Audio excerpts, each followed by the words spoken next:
अगर आपको cervical region में बहुत ज़्यादा पेन होता है, रेंज ऑफ मोशन में कमी आ रहा है और बैलेंस में इशू हो रहा है, डिजीनेस, सर चकरा रहा है और बैलेंस इक्विलिब्रियम नहीं हो रहा, बॉडी एक जगह में स्टेबल नहीं है, तो ये सर्वाइकल वर्टिगो हो सकता है। लेकिन उसके लिए पहले आपको डायग्नोस करना ज़रूरी है।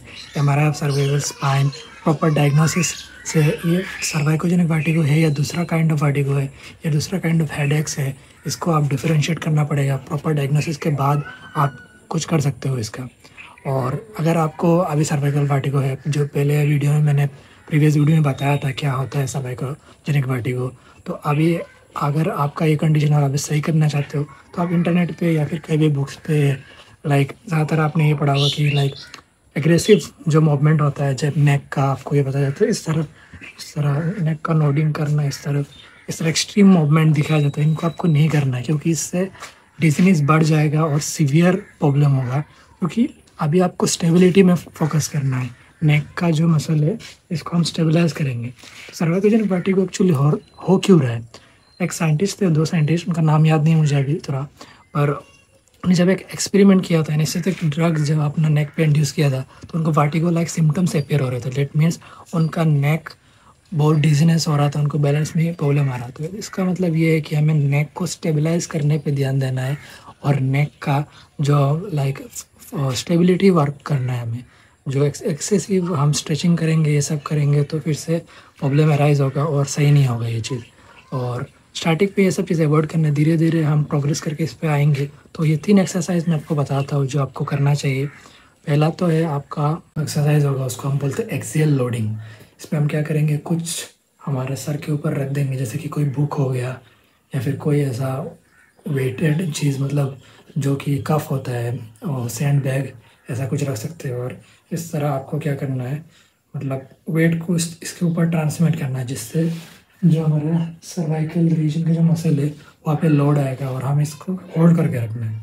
इसको आप इस तरह कर सकते हो। वेटेड कफ नहीं है, एग्जाम्पल मैं इस बुक को ऊपर रखता हूँ और मान लीजिए इस पे कुछ एक्सटर्नल लोड आ रहा है, तो मैं क्या करूँगा, स्टेबिलिटी पे काम करूँगा, इसको ऊपर रखने की कोशिश करूँगा और मैं अपना आइज से सामने की तरफ देखूँगा कि यहाँ पे एक ऑब्जेक्ट रखा हुआ है और इस तरह अपना स्टेप ऊपर लेके आऊँगा और नीचे पड़ जाऊँगा। अभी ये बहुत लाइट ऑब्जेक्ट है, हमें एक वेटेड कफ का ज़रूरत पड़ेगा, जिससे वेट यहाँ पे रहने की वजह से यहाँ पे लोड आएगा।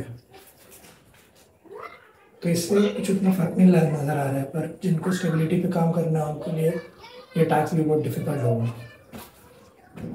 ये बैलेंस को नेक्स्ट एक्सरसाइज होगा, उस पर हम क्या करेंगे, इस तरह एक हाथ यहाँ पे रहेगा जो फिंगर, और यहाँ पे ऐसा इस हाथ से हम नीचे प्रेस करेंगे और इस हाथ से ऊपर प्रेस करेंगे और काउंटर फोर्स लग रहा है। मतलब इस चीन को मैं ऊपर पुश कर रहा हूँ हाथ से और इससे नीचे पुश कर रहा हूँ, इस हाथ से नीचे पुश कर रहा हूँ, इससे ऊपर पुश कर रहा हूँ और हेड को इसे आइसोमेट्रिकली होल्ड हो। और थर्ड एक्सरसाइज पे हम हाथ से एक्सेल लोड देंगे नीचे की तरफ। और जितना भी एक्टिविटी करेंगे हम इस पे हम आपको ओवर द हेड मूवमेंट करने का टाइम ज़्यादा वेट नहीं उठाना है, ताकि फिर से आपका स्केलेटल मसल, ट्रैप्स और जो नेक का मसल है वो फिर से स्ट्रेन ना हो जाए और ना इस पर ज़्यादा लोड है, क्योंकि आप बिहाइंड द नेक प्रेस नहीं करोगे उतना हैवी। और जब ट्रेनिंग कर रहे हो, आप कुछ भी एक्टिविटी कर रहे हो, यहाँ पे जोर मत लो।